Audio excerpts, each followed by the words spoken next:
What's up? It's another lesson time with your girl. Today we are going to be focusing on Lolo.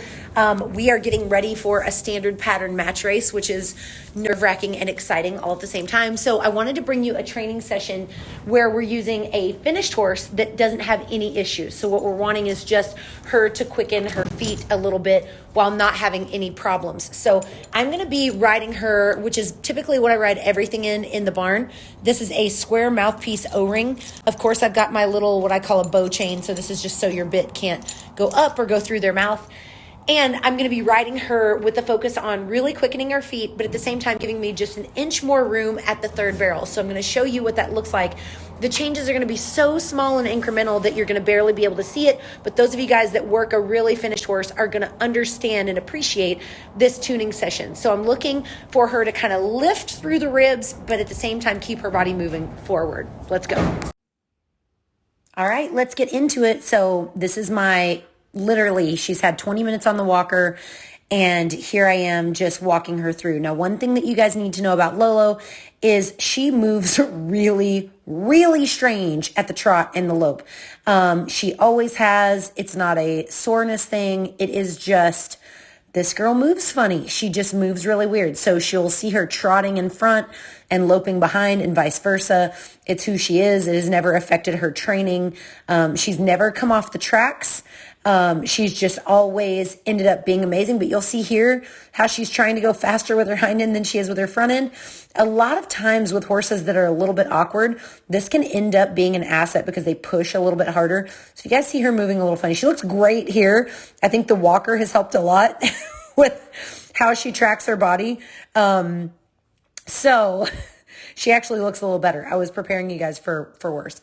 So here we come. And my main objective here is to, again, quicken these feet for what we have coming up, that big event. So you guys see here where she goes a little bit away from me. See, the eyes are kind of looking off over here, where on a super, super snappy horse, they have to keep their head to the inside because they come right back around. Now she can get a little bit stiff through the rib cage and whack back like that, which is also fast.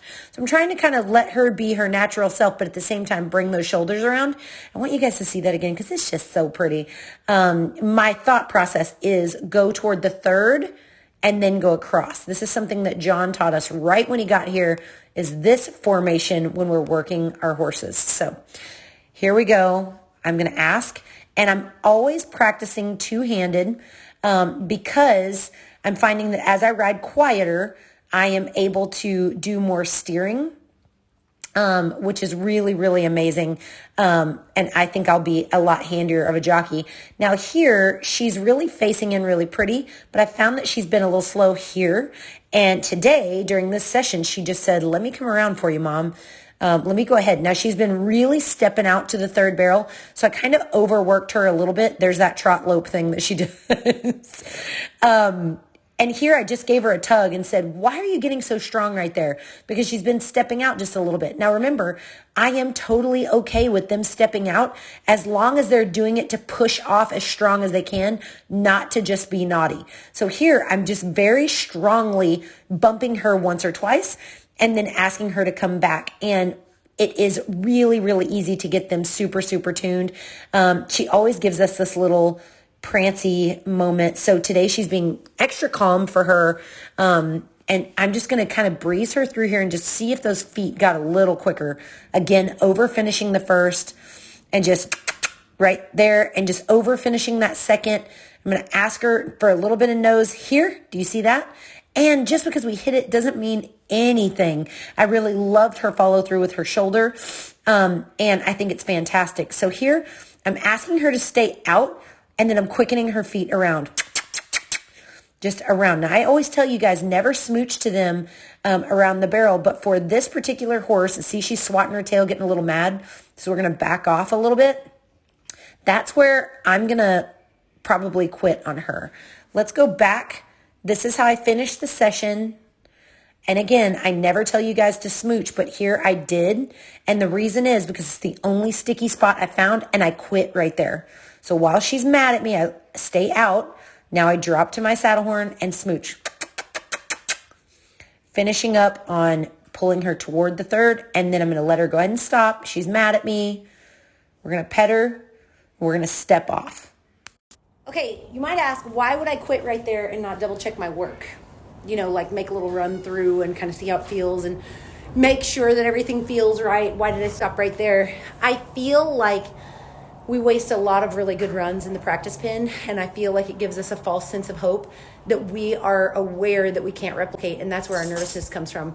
We get it right in the practice pin after 15 tries, a lot of slow work, tweaking everything just right, no nerves.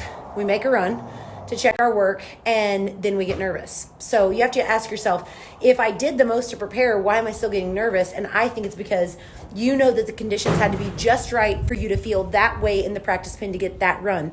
Instead of diving off the deep end, entering up in the open, even if you think you should only be exhibitioning, so that way you can really test the water of what it actually feels like to compete. So my plan when I practice is either get on and do a one and done on these finished horses, or get on.